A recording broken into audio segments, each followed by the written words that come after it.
बिस्मिल्लाहिर्रहमानिर्रहीम। अस्सलाम वालेकुम नाज़रीन। वज़न कम करने के लिए आपको एक बेहतरीन टी बताने जा रही हूँ, जिसको आपने मेरे बताए हुए तरीके के मुताबिक तैयार करना है और फिर इस्तेमाल करना है।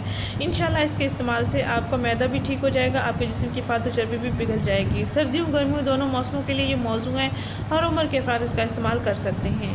इसके इस्तेमाल से ना सिर्फ आपके पेट की चर्बी पिघलेगी, ना ही आपके जिस्म की चर्बी पिघलेगी, बल्कि आपका मैदा भी ठीक हो जाएगा, आपके सीने की जलन, सीने की तेज़ाबियत, सब आपके मसाइल हल हो जाएंगे और कब्ज़ की शिकायत भी दूर हो जाएंगी।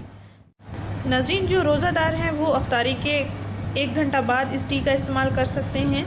उनका हाजमा भी अच्छे से हो जाएगा, उनको गैस की शिकायत भी नहीं होगी, तेज़ाबियत की शिकायत भी नहीं होंगी और खाना जो कुछ भी अफ्तारी के टाइम वो खाएंगे या खाना खाएंगे उनका वो हज़म हो जाएगा।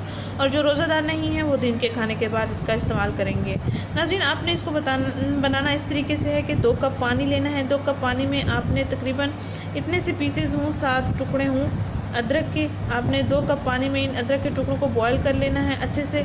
पानी जब आप 2 कप डालेंगे, जो इतना बॉयल करेंगे कि पानी 1 कप रह जाए और उसके बाद आप इसका इस्तेमाल कर सकते हैं। आइए इसको बनाते हैं। एक पैन में आपने 2 कप पानी लेना है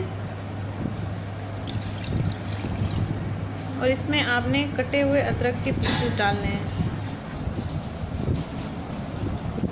इनको आपने बॉयल कर लेना है, इतना बॉयल करना है कि पानी 1 कप से 2 कप से 1 कप रह जाए। देखिए नाज़रीन, बॉयल हो गया है, तकरीबन 1 कप पानी रह गया है। इसको मैं कप में निकालूंगी।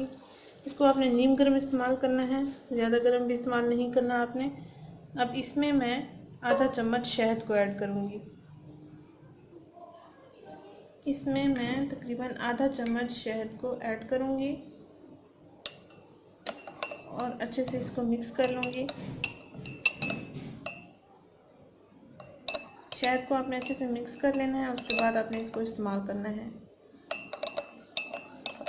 इससे आपके सेहत के तमाम मसाइल हल हो जाएंगे, मैदा भी आपका ठीक हो जाएगा, आपको जिस्म की फालतू चर्बी भी पिघल जाएगी। सर्दियों गर्मी दोनों मौसमों के लिए ये बहुत मौजूद है।